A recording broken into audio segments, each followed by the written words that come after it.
شروع ساخت این کاخ‌ها 518 قبل از میلاد مسیح، میشه 2542 سال قبل. اولین پادشاهی که دستور ساخت این کاخ‌ها رو داد داریوش بزرگ بود. در امپراتوری هخامنشیان داریوش سومین شاهه. پس دو تا شاه قبل از داریوش اینجا هیچ نقشی، کوروش و پسرش کمبوجی، هیچ نقشی اینجا نداشت. یکی از اشتباهات مردم ایران فکر میکنن کوروش اینجا حکومت کرده، قبرش پاسارگاد. به خاطر وقتی میرن پاسارگاد فقط قبر رو میبینن.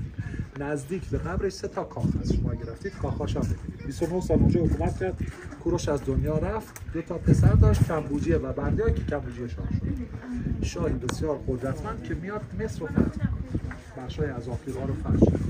ولی متاسفانه وقتی اونجا درگیر جنگ بود، برادرش بردیا با توطئه روحانیون و مغای دربار کشته شد و پسر کوروش از بین رفت. جاش یه شخصی قرار دادن، شکل بردیا در تاریخ معروف به بردیای گیلو. به کمبوجی هم اطلاع دادن، برادر جونش کرد، کمبوجی هم برگشت و کمبوجی هم از بین رفت. حکومت پسر کوروش 7 سال و 5 ماه بیشتر سردار دیگه شبانه حمله میکنن، مغاها و روحانیون از بین میبرن. داریوش میشه شاه. 1 سال طول میکشه، ایالت‌های شورشی هم سرکوب میکنه و داریوش یک حجاری زیبا و یک سند ارزشمند از این اتفاقات حجاری کرده. 20 ستون کرمانشاه. 20 ستون رفتید یا شنیدید؟ تمام این داستانی که من گفتم اونجا با نقش داریوش نشون داده. داریوش خیلی باهوش بود. برای اینکه مردم به شاهی بپذیرنش با آتوسا ازدواج کرد. دختر کوروش شد داماد کوروش. با حفظ کاخهای پاسارگاد دیگه اومد اینجا کاخ سازی کرد. الان شما در درگاه ورودی و خروجی یک کاخ هست. حالا ما اینو از کجا میتونیم ثابت کنیم؟ ورودی و خروجی از نقش ها. 5 تاشون به سمت بیرون کاخن تا وسط، 5 تا به سمت داخل. البته از لحاظ معماری حیات کاخ و ایوان کاخ رو شما گذاشتید. خونه‌های قدیمی معمارشون شکلی که ایوان داشتن. مثلا اینجا دور یک ستون ایوان رو نگه. خب از لحاظ تاریخی نقش صدتا فرمانده سپاه جاویدان. از لحاظ هنری هم تو هر جایی برید یه شاهکار هنری هست. مثلا همین یکی از شاهکارهای هنریش اینه. رو 2 تا نقش اول کدوم سمت بدن رو می‌بینید؟ سمت چپ. دوست داری دست‌های پایینی من ناخناش هم بهت نشون بدم؟ یعنی داخل دست چپ. اینجا رو نگاه کن، روبرو. هنرمند اومده هر نقشی با روبروش یک انسان کامل ساخته.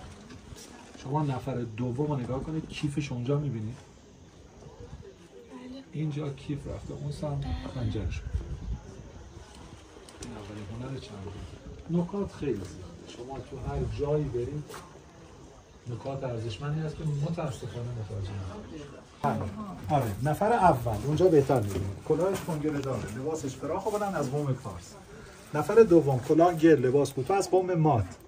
کوروش یه پارسی بود ولی وقتی حکومت هخامنشیان رو تشکیل داد هیچ وقت مادها رو کنار نذاشت. پس ما برخلاف یونانی‌ها که 2 تا شهر داشتن به نام اسپارت و آتن همیشه می‌جنگیدن، ما متحد بودیم. پس پارس‌ها و مادها با هم متحد بودن. 5 تا از نقش‌ها به سمت بیرون کاخ نقش شدن، 5 تا به سمت داخل. ورودی و خروجی کاخ هست. این درگاه. از لحاظ هنری هم که شاهکار رو بگیم دوباره. کدوم سمت بدن این 2 تا نقش رو می‌بینید؟ سمت چپ میشه. چپ درسته؟ اینجا دست‌های پایینی سمت راست اون نقش رو بروش. هخامنشیان آمدن تو این درگاه نقش 100 تا فرمانده سپاه جاویدان رو به نمایش گذاشتن. 50 تا بالا این طرف، 50 تا روبرو اون طرف، میشه چند تا؟ 100. سپاه جاویدان اولین سپاهی بود که به شکل حرفه‌ای در دنیا تشکیل شد. هخامنشیان اومدن 16 ساله‌های بسیار قوی جمع کردن 10,000 نفر. 5 سال آموزش دادن، بهشون دور دادن، یه سپاه تشکیل دادن. اون 10,000 نفر نیرو رو 100 تا فرمانده اداره می‌کرد که اینا نقش اونا. حتی اون خطی که اونجا افتاده آبرفت، یعنی بارون که اومده تو این 2200 سال از اینجا حرکت می‌کنه از خودش آبرفت میشه. متوجه؟ اینجا بهترین جاییه که یه بازگانده میتونه گذر زمان و قشنگ ببینه. بیرون از خاک سنگ جرم گرفته. طبیعیه گرد و خاکی که در طی 2000 سال میاد رو سنگ میچسبه، آبم بهش میرسه میشه جرم. متوجه؟ ولی خوشبختانه زیر خاک سالم بوده. متوجه؟ 2 سمت 2 تا 8 تا 16 تا ستون که آدم میاد بالا. درسته؟ خشت اولم با راست بذارن همشو. درسته؟ منظورم سنگ اوله. درست؟ پس میومدن چی کار میکردن؟ از یه واحد اندازه‌گیری ریاضی استفاده میکردن. کف سنگو 4 تا علامت و خط مستقیم قرار میدادن. پای ستونی 4 تا از این خطوط داریم. این یک، میبینی؟ بیا اینجا. اینجا 2 تا. اینجا 3 تا چیزی تو بس، اینجا هم کنار این 4 تا. خب بیان می‌برید سنگ‌ها رو از نرمادگی استفاده می‌کردن. کف سنگ رو سوراخ می‌کردن، سنگ بعدی ازش برجستگی می‌ذاشتن، تو چفت می‌شد. هیچ وقت اون سوراخ‌ها رو گرد نمی‌تراشیدن، برای که سنگ‌ها تو هم می‌چرخیدن. پس سوراخ‌های وسط سنگ‌ها 4 گوش تراشیده می‌شد تا سنگ‌ها رو هم چرخش نداشته باشه. خب موضوع دوم که بسیار اهمیت داره از لحاظ معماری، مهمترین بخش معماری نه ستونه، نه سقف، نه دیواره، فونداسیون و شالوده است. خب اطراف ستون‌های تخت جمشید علف سبز نمیشه. می‌دونید چرا سبز نمیشه؟ چون سنگه. علف روی خاک سبز میشه. پس اون محدوده‌ای که اطراف ستون علف سبز نمیشه محدوده فونداسیون‌های کاخ هستن. فونداسیون‌ها زیر دیوارها، زیر ستون‌ها تا کجا میرفتن پایین؟ تا جایی که برسن به صخره اصلی کوه. پس ما یه جهانی از معماری هم زیر کاخ در 10 ردیف میشه 100 تا ستون سقف سالن رو نگه داشت و اینم دیوار دور تا دور سالن. درست؟ حالا این سالن به این بزرگی چه کاربردی داشت؟ نوروز که برگزار میشد مهمان‌ها دعوت میشدن به کاخ آپادانا، پذیرایی از مهمان‌ها تو این سالن انجام میشد. بزرگترین مشکلی که امروز ما داریم تو مراسمات عروسی‌ها برای پذیرایی چیه؟ اونایی که با آشپزخونه نزدیک‌تر نشستن زودتر پذیرایی میشن. نصف مردم با حالا منتظر بمونن. درسته؟ همه ما این تجربه رو داشتیم. هخامنشی‌ها یه سبکی از معماری تو این سالن استفاده کردن که همه همزمان پذیرایی میشدن. اومدن پشت این دیوار یه راهرو باریک ساختن، راهرو میاد تا اونجا دور تا دور سالن. بعد 6 تا درگاه از راهرو به سالن میرسن که خدمتکارها همزمان وارد بشن و خارج بشن. پس برای اون قسمت سالن اون درگاه بود، ولی برای این طرف درگاه این طرف. راه رو دنبال کنیم به آشپزخونه میرسیم. پس ما همین الان اگر بیام از سبک معماری این سالن استفاده کنیم این مشکل رو دیگه نداریم. بهترین تایم بود که مهمان هایی که میان اینجا میشینن فرهنگ و تمدن هخامنشی بهشون نمایش داده بشه، چون نمایش دادن کلا یه رسم تاریخی بود. در غرب جنگ گلادیاتورها بود، مکانهایی که جنگ گلادیاتورها برگزار میشد دیدید تو اروپا دیگه، درسته؟ ولی اینجا چی نمایش میدادیم؟ توی دیوار زیباترین تاقچه های سنگی رو میساختن تا مجسمه های زیبا و آثار هنری رو توی تاقچه ها به مهمان نمایش بدن و حتی این هم یه نمایش بود. خب حیاط و ایوان و 7 تا پنجره، 3 تا پنجره وسط، 4 تا هم طرفین، 7 تا پنجره نور رو وارد می‌کنن. ولی خب سالن بزرگی، درسته؟ برای که نور به همه جای سالن منعکس بشه از انعکاس نور از طریق آینه انجام میشد. اینا جرم گرفتن، زیر جرم ها این سطح‌های صیقلی هنوز میمونه. پس ستون ها رو مقعر و صیقلی میتراشیدن تا انعکاس نور از طریق ستون ها انجام میشه. بعد پنجره ها کجا نصب میشد؟ بین دو ردیف ستون ها. تو تصاویری که برای آرامگاه حجاری شده یه تصویری قسمت بالا هست تخت پادشاهی که یه سری آدمای زیر تخت رو گرفتن، میبینید که خوشبختانه اون نقش تو همین دروازه تکرار شده، یعنی همین دروازه‌ای که الان کنارشیم همون نقشه، ولی قسمت پایینش 4 تا ستون رو میبینید تو اون صفحه، 4 تا ستون تو اون صفحه اونجایی که آدم وایساده حجاری شده با سرستون‌های دو سر، با اون شاهتیرهایی که وسط سرستون‌ها هستن و حتی شکل سقف. هخامنشیان نمای آرامگاه ها رو شکل کاخهای پایین ساختن.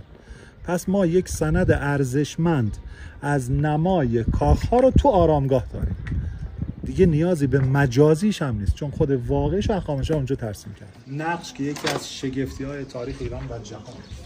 دوستان این تخت پادشاهی، این آدما زیر تخت شاه رو بلند کردن. توضیحات مهم منم همین آدما هستن، ولی اول شاه محترم رو ببینید نشسته روی صندلی شاهی، عصا و گل دستشه، به جایی که ابزار جنگی دستش بگیره عصا نشونه بزرگی دستشه و گل نماد عشق و دوستی. پشت سرش هم خدمتکار مگسپران بالا سر شاه گرفته، دست دیگهش حوله عرقگیره. 30 سانتی متر بالا سر شاه یه سایبون داریم، یه آلاچیق داریم، پایش روی تخته. بالای سایبون نقش فروه رو داریم. فروه فرشته‌ای معلق توی آسمون که رابط انسان و خدا بود، چون یکتاپرست بودن و تصویر خدا رو نمی‌کشیدن، تصویر فرشته داشتن. جالبه حتی فرشته رو همیشه بالای سر شاه کشیدن، بالاتر از شاه به نمایش گذاشتن.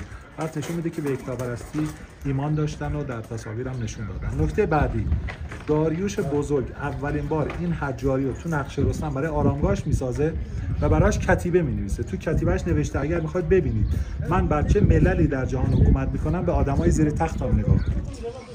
5 و 5 2 و 4 14 نفر این طرف 14 نفر این طرف میشه چند تا؟ 28. تمام 28 نفر شکل، قیافه، چهره، لباس با هم متفاوت. اینا دیگه نه پارسی هستن نه مادی. هر کدوم نماینده یک ملل تابع. از کجا شروع میشه؟ از آفریقا. آفریقایی هست؟ پس این نقشه جغرافی هست. امپراتوری هخامنشیان از آفریقا شروع میشه، کجا تمام میشه؟ هند. هندیا برهنه پوشن، دامن میپوشن. متوجه؟ پس خواسته بگه از آفریقا تا هند حکومت میکنه. تو کل آثار تاریخی دنیا بری تخت‌ها رو میذارن کجا؟ روی شونه آدم‌ها، درسته؟ ولی اینجا روی پنجه هست. حتی نشون داده پایه تخت بالاتر از پایینا. مثلا میگه تخت رو زمین نیست، تخت رو بلند کرد. حالا چرا پنجه؟ چون خواسته بگه فشار و ظلمی بر قومی وارد نیست. شما همه الان گوشی که دستتونه چون سبکه با پنجه بلند کرده. سنگین باشه میذاره رو شونه، میذاره رو کمره، درسته؟ تو کل آثار تاریخی دنیا تخت‌ها رو شونه است، ولی اینجا رو پنجه. اونجا یه پله داریم از اون راهرو متصل شده به ساختمان. پس اینجا فضای آشپزخونه بوده که خدمتکاران میومدن از اونجا وارد راهرو میشدن برن تو سالن. متاسفانه تو کاوش‌ها اومدن این دیوار رو خراب کردن. نگاه این دیوار بسته بود. آفرین. و این شیب رو ایجاد کردن تا ریل گذاری کنن، خاک‌ها رو ببرن بریزن اونجایی که الان کافی شاپ. پس دقیقاً این ور درخت‌ها تخت جمشید تمام میشه. اون خاک رو تصفیح کردن و روش کافی شاپ و سرویس داشتی ساختن. و شما باید الان این کف و هم کف پایین در نظر بگیرید. متوجه شدید؟ خب حالا تخت جمشید رو از همینجا دو نصف کنید. راست، ببخشید، شمال جنوب. کاخهای شمالی کاخهای تشریفاتی هم، سالن‌های بزرگ، ستون‌ها و درگاه‌های بزرگ، ولی کاخهای خصوصی. ارتفاع کوتاه، ستون‌ها چوب، زیر ستون سنگ. به خاطر همینه تو آتش‌سوزی‌ها چوبا سوختن، از بین رفتن ستون‌های چوبی، زیرشون که ستون‌های سنگی بودن، یعنی زیر ستون سنگی داشتن، موندن. متوجه؟ این ساختمان به این بزرگی از لحاظ معماری دور تا دورش دو دیواره بسته است. پنجره و تاقچه نداشته. از لحاظ امنیتی بسیار مهمه چون خزانه پادشاهیه. جایی که یونانی‌ها وقتی حمله کردن با 3000 شتر طلا و جواهرات خزانه رو خارج کردن. متوجه؟ که نشون میده اینا چقدر ثروتمند بودن. یکی از شگفتی‌های معماری دنیا دوستان یه چاهیه در تخت جمشید. چاهی که عمقش در کوه 30 متر رفته پایین. دهانه چاه 5 متر در 5 متر. اونجا تابلو رو می‌بینی، هیچ کم کنارش نیست. اونها کنار کوه می‌بینی. شما دیدید؟ چرا؟ وضعیت دادم بعد می‌تونید برید. اون چاه عمقش 30 متر. منظورم از قدرت شاه چیه؟ شاهی که یک شیر رو میتونه از بین ببره. خنجر رو شکم شیر فرو کرده، یال شیرم گرفته. این فقط شیره، هیچ موجود افسانه‌ای نیست. خنجر داره، دم شیر، ببین شیر. خنجر رو شکم شیر فرو کرده، یال شیرم گرفته. حالا راست بود که دنیا هر شاهی در یک جنگ پیروز میشد تصویر اون جنگ رو نشون میداد. ایشون به جای جنگ، کشتن آدم، تحقیر آدم‌ها با شیر نشون داده. یه نمایشی از قدرت شاه به بهمان ها. متوجه شد؟ کفش شاه هم بگید لطفاً. پشت سرت. کفش شاه دکمه داره. 3 تا دکمه. زبونه داره. می‌بینی زبونه کفشش؟ این کفشی که امروز بشر داره استفاده می‌کنه. جالب، شاه کفشی پوشیده که سربازای پارس پوشیدن. بریم. اینم راهروی این سمتیمون. اینم این راه رو. و اینم بسته در نظر بگیرید چون تو کاوش‌ها اینو باز کردن. که خاکو ببرن اون بعد. وارد شدیم. یه حیات بسیار بزرگ متعلق به کاخ آپادانا. به شکل یک ال انگلیسی اطراف آپادانا است. درسته؟ این حیات مشترکه هم برای آپادانا هم برای این کاخ. این کاخ کوچکترین اون بزرگترین. از روی نقش پله‌ها توضیح میدم کاربرد این کاخ کوچیک چیه. فقط قبل از اینکه بریم سراغ اون نقش‌ها چند تا نقطه هنری داره تو دروازه که بهتون میشه. خب پادشاه رو اونجا می‌بینید تو درگاه ایستاده. یا جلوتر. بالا و پایین مچ دست پادشاه سوراخ می‌بینید توی سنگ. نگاه، پادشاه یه دستش گله، یکیش عصا. بالا و پایین مچ دستش 2 تا سوراخ توی سنگ، دستبندهای از طلا اونجا نصب میشد. متوجه شدی؟ تاج طلا نصب میشد جلو عقب تاجش ها 2 تا شیاره. این باعث میشد شکل واقعی تری به خودش بگیره این مجسمه ها. پشت سر شاه 2 تا خدمتکارن، یکی مگسکاران بالا سر شاه گرفته، یکی چتر دستشه. اون چتر اولین چتر مکانیکی دنیاست، یعنی چتری که مثل چتر من باز و بسته میشه. این اهرم هایی که این چتر منو باز و بسته میکنن با این حالا قسمت اونجا هست و دقیقاً جایی که اون اهرم ها با اون وسیله تو میله هستن زیرش یه پین هست، پینو میکشیدن چتر باز و بسته میشه. پس با افتخار میتونیم بگیم اولین چتر مکانیکی دنیا رو معمارای هخامنشی، مهندسین هخامنشی ساختن. خب این جای چتر من یه میله ساده هست، درسته؟ اون جای اون چتر بالاش چیه؟ شکل میوه اناره، میبینی؟ آره. چرا انار؟ چون شاه میوه است، تنها میوه‌ای که تاج داره. یعنی شکل هنری زیبایی اونجا به این چتر دادن. این کاخ تنها کاخی که شکل سرستونش 2 سر انسان. اینکه چرا 2 سر انسان استفاده شده ارتباط داره به کاربرد کاخ و تنها سرستون سر انسان هم اینجا هست.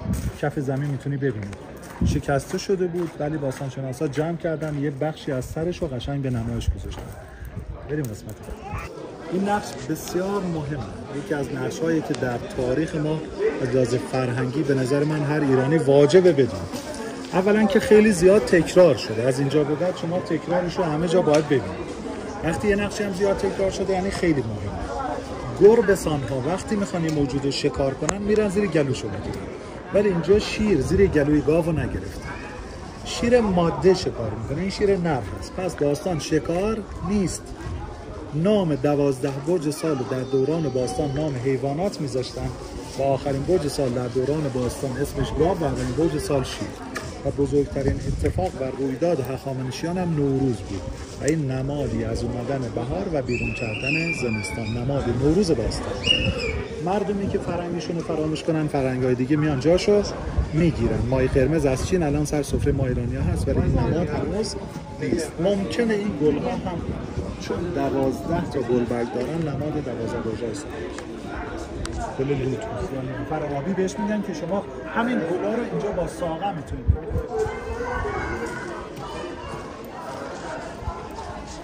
خب چه افرادی اجازه ورود به این کاخ داشتن؟ از پله ها دارن بالا میرن.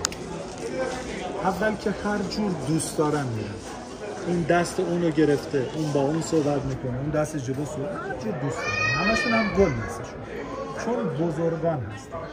البته بزرگان پارس اونجا نمایش دادن، این پشت بزرگان ماد. شاه برای چه منظور بزرگان پارس و ماد رو توی این کاخ دعوت میکرد؟ برای گرفتن تصمیمات مهم راجع به کشور هیچ وقت تنهایی تصمیم نمیگرفت. پس پارلمان داشت، مجلس داشت. حالا متوجه شدی چرا سرستون 2 سر انسانه؟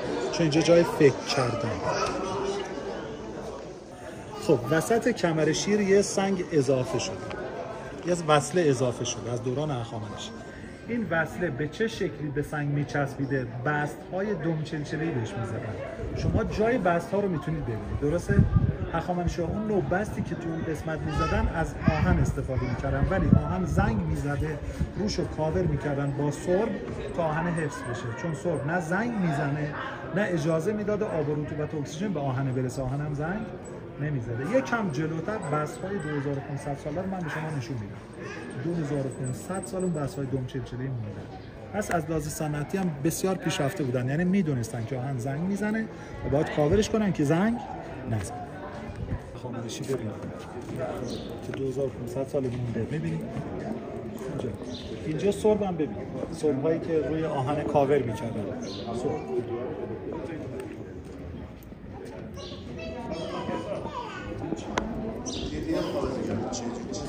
چهارشنبه سوری قبل از نوروز برگزار میشد تا خانواده‌های کمبزاد از طریق قاشق زنی و شال اندازی ماهیت تاج سال جدیدشون هدیه دریافت کنند. متوجهی؟ حالا اینایی که دارم توضیح میدم اینجا پیش زمینی است تا شما اینجا خود واقعیشو ببینید. دوستان محترمانه ترین نوع کمک همیشه هدیه است. اقوام با چه مدل حال معماری نشون داده، از این درخت سر تا درخت سر بعدی یک ایالته یا یک ساتراپ. آفریقایی هستن دیگه، درسته؟ هدیه آفریقایی‌ها چیه؟ چیزی که ما نداشتیم. آج فیل، اوکاپی، حیوانی که تو آفریقا هست، نفسش هم کمتر منقرض. تو این ظرف هم حتما چیز ارزشمند.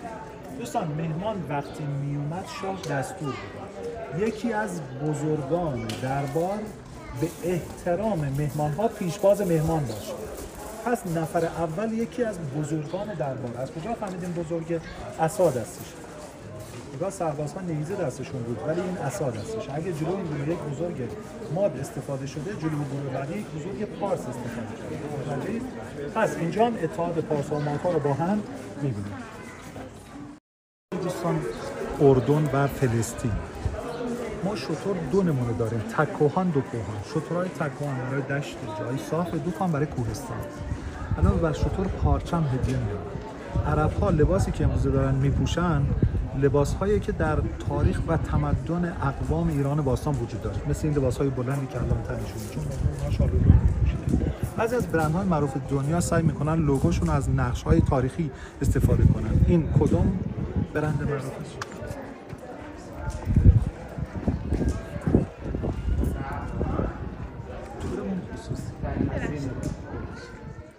از این کلاه‌ها هنوز دارن استفاده.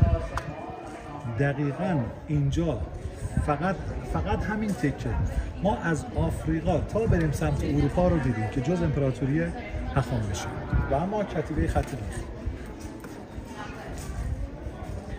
چون حروفی که استفاده میشد شکل میخ بود بهش میگن خط میخی. اولین بار هم در تمدن بین النهرین با خط میخی خط ساختن، معروف بابلی 500 تا حرف داشت. بعد ایلامی ها اومدن با حروف میخی خط ساختن، 131 حرف داشت. ولی شاهکار خط میخی و زمان داریوش داریم. داریوش نخبه ایرانی رو دستور داد با همین حروف خطی رو ساختن که فقط 36 حرف داشت. بزرگشون ساری پوشید. اینا هندی‌ها هستن و بزرگشون ساری پوشید. کیسه هایی که هدیه دارن میارن متاسفانه تو خیلی از کتاب‌ها، خیلی از راهنما میگن ادویه. ادویه سبکه، این سنگینه. از کجا فهمیدیم سنگینه؟ خم شده. می‌بینید در متون یونانی نوشته شده سالانه 360 تالان خاک طلا هندی‌ها شاه هخامنشی هدیه میدادن. الاغ و تبرهای دو سر هم از حقای دیگه شون هست. گروه بالایی از چشمشون متوجه میشید که ازبکستانی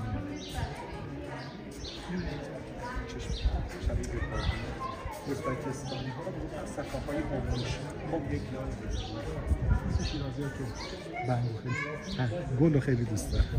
همون هم گیاهی بوده که سکرتاور به خاطر همین گفتن سکاهای همنوش یا هم پرست.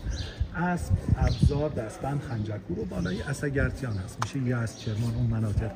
یزدی ها میدونید پارچه بافیشون معروف بوده، هنوزم هست لباس های پارچه‌ای و اسب هدیه بودن. اینجا دو تا موضوع شگفت‌انگیز تصویر شده. یکی نژاد اسب‌ها. اسب‌های کنار دریا جثه‌شون کوچیکه، یالشون بلنده. اسب‌های کویری کشیده، گردن بلند، یال کوتاه. پس حتی نژاد اسب‌ها رو بر اساس اون منطقه جغرافیا ترسیم کردن. همه چیز به واقعیت نشون داده شده. نکته دوم، شما بخواد به کسی هدیه بدی چی کارش می‌کنید؟ غربی‌ها خیلی تلاش کردن میگن باب حراج هستن. شما وقتی میخواید به کسی هدیه بدی کادو میگیرید، تزیین میکنید. تاج برای اسب‌ها درست کردن، میبینید با یالشون تاج درست کردن. اسب پایینی گردنش زنگوله انداختن، اسب بالایی دمشو پاپیون زدن. اسب بالایی دمشو پاپیون زدن. بالای نیزه ها پاپیون زده شد. میبینید بهترین شواهدی که دیگه رد کرد اون باج و خراج بودن و در ضمن باج و خراج رو با سکه میدن نه با هدیه. گنداریان یا قندهاری های امروز در افغانستان، پارت ها خراسان امروزی، چهرهاشون هم مشخصه. اینا بعدها دولت اشکانی رو تشکیل دادن. گروه بالایی هم که بلخی هستن، کشورهای شمال افغانستان، بهشون میگفتن اقوام باکتریا. ایالت بعدی که بسیار مهمه ایونیه هست، بخشی از یونان واسطه. یونان 3 تا ایالت بزرگ داشت، اسپارتا، آتنی ها، ایونیایی ها. ایونیایی ها که سمت شرق یونان بودن، گرایششون به سمت هخامنشی ها بود و جز امپراتوری هخامنشی ها بودن. بیشترین هدایا رو هم آوردن. برای غرب خیلی این مسئله سنگینه، به خاطر هم میان فیلم 300 رو میسازن تا هخامنشی‌ها رو تحقیر کنن، یونانی‌ها رو با فیل بزرگ، دوک‌های نخی، پارچه‌های زرباب و ظروف طلا از هدایاشون، از سکاهای تیزپور میشه قزاقستان. چهرهشون هم معلومه. قزاقستان از لحاظ آب و هوای خیلی منطقه سرد، چون از مناطق سرد اومدن شلوارها چیه؟ جورابدار، پالتوها و دستکشدار. سایز این دستبندها مناسب دست همه باید میشده، مثلا شما و دوستتون. حالا به خاطر این باز و بسته میشده. می‌بینید؟ فری سایز بود. اسب تزیین شده و اما ایالت بالایی متاسفانه سنگ بالا خراب شد. استانشناسای سنگ جدید اضافه کردن، بهش هاشور زدن. می‌بینی؟ خوشبختانه همین پایین لباسش رو فهمیدیم مصری هستن، چون زیر تخت شاه نقش سالم اینو داریم. پس مصر هم جز امپراتوری هخامنشی‌ها. میرسیم به کاپادوکیه. آشناست؟ ترکیه.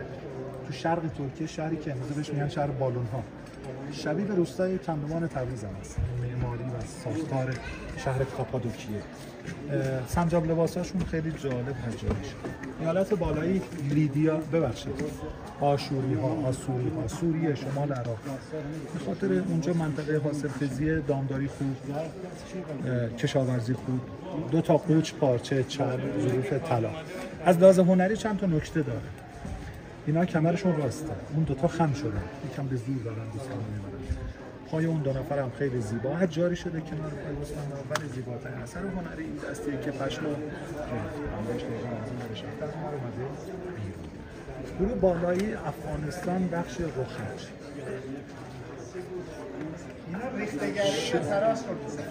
شال و لنگ دور سر گردنشون پیچیدن. افغانیایی که امروز داریم ضبط می‌کنیم، افغانیایی که هنوز هم از همین مدل پوشش استفاده میکنن، از پایین لباساشون هم مشخصه.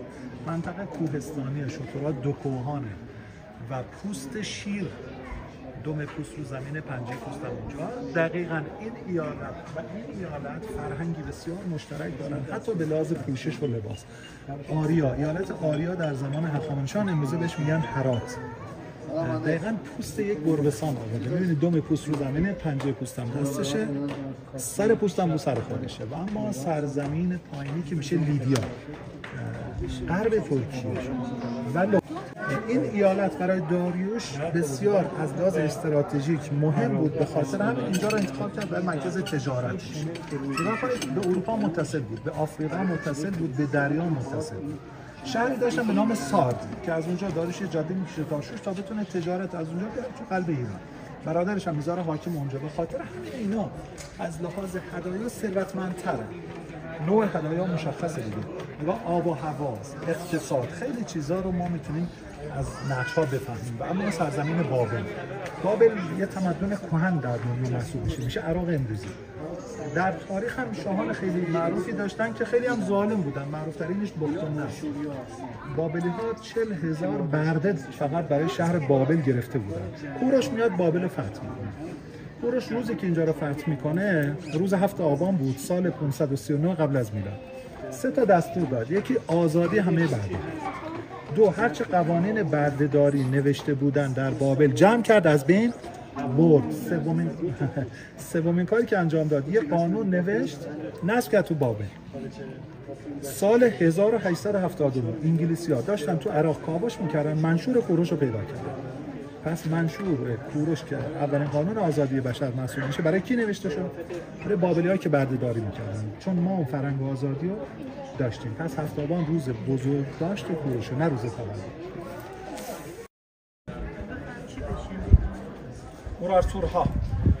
اورارتورها میشن ارمنی‌ها، ارمنستان امروزی. چقدر خوشحال شدید شما ارمنی هستید. شراب به شیراز نمیدونید، زیره به کرمان بردن. نه ارمنستان یه این ظرفه خودش مهمه. این ظرف‌ها خودشون از جنس طلا بود. یکی از این ظرف‌ها پیدا شد الان تو موزه تقسیم شد. از طلا 1 کیلو 407 گرم. تو موزه رفتید اونجا ببینید.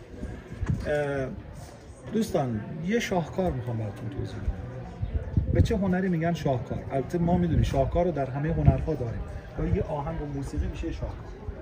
گاهی یه تابلو نقاشی مثل تابلو معروف مونالیزا میشه شاهکار. مونالیزا شنیدید؟ چرا شاهکار شد؟ چون همزمان چند تا حس نشون میده. خدای تابلو رو دیدید، این حصار رو متوجه شدید. ولی من اینجا بخوام این شاهکار اقامشش رو بدم، اونا شاهکارشون قدمتش 400 500 سال، شاهکار ما 2500 سال. تمام حیوانات هرچه با هم دیدیم قدم‌هاشون جلوه، سرشون هم جلو، یعنی با آرامش میان، جز این قدم‌ها جلو ولی سر عقب. چرا؟ چون مادر این دوتا هست و زیباترین حس هستی هم یعنی حس مادر. در چهرش خشم و ترس و نگرانی و اضطراب و همه رو با هم میتونید ببینید. حتی شما در چهره این توله ها رو میتونید حس بدید. و دوستان اینجا واقعا یه شاهکار هنریه که شما باید ساعت ها بشینی بشنید. مادر رو با چی نشون داده بود؟ با شیر. متوجه شدید؟ خوزی ها یا خوزستانی های امروز که میشن همون ایلام باستان. موضوع بعدی که اینجا دوست دارم بهتون توضیح بدم، اولین مرمت سنگ تاریخی. اولین مرمت سنگ تاریخ در تخت جمشید توسط معمارهای هخامنشی. اگر یه جا صورتی خراب میشد، چهره آسیب می‌دید، دوباره نمی‌خوادن 10 تن سنگ رو عوض کنن. قطعه رو تعویض می‌کردن. اینقدر تعویض‌ها شگفت‌انگیز انجام شده بود که شما اصلا متوجه نشدید. نمونهش این صورت. اینجا یه وصل خامه داره، می‌بینید؟ سخت متوجه میشید. اینم یکی دیگه. می‌بینید؟ آفرین. حالا اینا رو چجور به هم متصل می‌کردن؟ سوراخ‌هایی در دو سنگ ایجاد می‌کردن، تزریق سرب بهش می‌دادن. شما الان اینجا تزریق سرب اینجا دارید، اینجا دارید، پشت موهای اون دارید، اینجا دارید، می‌بینید؟ هنوزم واقعا بشر نمی‌تونه به این شگفت انگیزی مرمت سنگ رو انجام بده.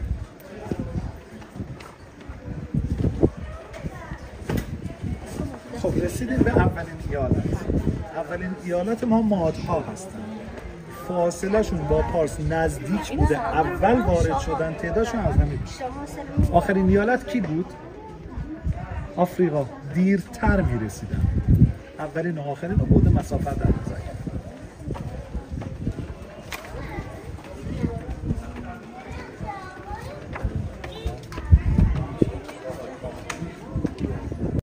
از این نقش از بالا تا پایین به جلو سربازای تشریفات با نظم میرن داخل، کلاه هم سرشون نیست، چون نظامی ها یه قانون دارن برن جایی که سخت باشه کلاه سر نمیزن. اینا هم توی کاخ ازشون استفاده میشه. همشون هم پارسی هستن، چون اینجا میزبان دوستان پارس، اینجا دیگه مادها مهمان هستن. متوجهید؟ از این نقش به عقب دو ردیف بزرگان دربار هست. بزرگان هر جور دوست دارن میرن و همشون هم گل دستشون.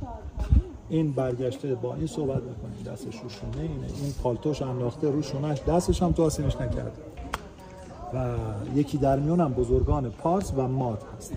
پارس و ماد میبینید اتحاد و همبستگی پارس و مادها رو اینجا هم نشون دادن. نشانه های بزرگی 3 چیزه: گوشواره، گردنبند، دستبند. همه اینا هم گوشواره دارن، هم گردنبند هم دستبند، ولی سربازا ندارن. پس در تاریخ فرهنگ ما گوشواره نشانه بزرگ، اینو یادتون باشه. آقایون هم موردی نداره استفاده کنه. بعضها حلال و حرام من دیگه گرفت. و اما اون ایالت اون ببخشید گروه بالایی، سلام، گروه بالایی بهشون میگن میراخوران یا استبلداران. این اسبو میبینی؟ اسب داریوش، این اسب ولیعهد، این اسب ملکه است. راجع به این چهارپایه هم یه داستانی در متون یونانی نوشته شده. در یکی از داستان‌های هرودوت نوشته شده داریوش با اسبش به زمین میخوره و به شدت مچ پاش آسیب می‌بینه. پزشکان زیادی نمیتونن درمانش کنن.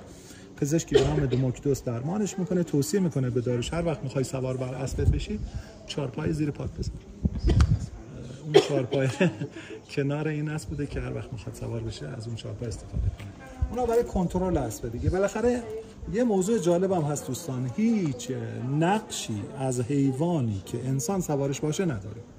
یعنی در تخت جمشید هیچ شما نقشی رو نمیبینید که انسانی سوار بر حیوان باشه، حتی پادشاه. پس اون دوره هایی که اومدن گفتن کوتاهی پله‌های تخت جمشید به خاطر اینکه با اسب وارد میشدن کاملا اشتباهه. درسته؟ کوتاهی پلها دوستان فقط یه دلیل داره، استاندارد علم پزشکی هم اینو ثابت کرده. از پله‌های تخت جمشید چه بالا برید چه پایین بیاد به هیچ عنوان کمرتون خم نمیشه، به هیچ عنوان، چه یه کوچولو بره چه ما بریم، به هیچ عنوان. عرض پله هم زیاد میگفتن تا کنار هم بالا بریم. خب توضیحات اینجا هم تمام شد. فقط اون کتیبه‌ای که اون سم توضیح دادم بهتون اینجا ایلامی و بابلیش هست. اونم که نقشیه که توضیح دادم. عرابه‌های پادشاه، عرابه‌های ولیعهد هم اینجا میتونید ببینید. عرابه‌هایی که 2 تا اسب دارن حرکتش. بریم. اولین بار در معماری دنیا اینجا توسط معمارای هخامنشی به نمایش گذاشته شد. اولین گروهی که شروع می‌کردن برای ساخت نقش‌ها آدم‌های قوی بودن با ابزارهای درشت. این طرح اولیه رو می‌ساخت. اون کارو کدوم گروه انجام میداد؟ آدم‌های قوی. گروه بعدی بعد از اینا می اومدن با ابزارهای ظریف‌تر خطوط نقش‌ها رو درست.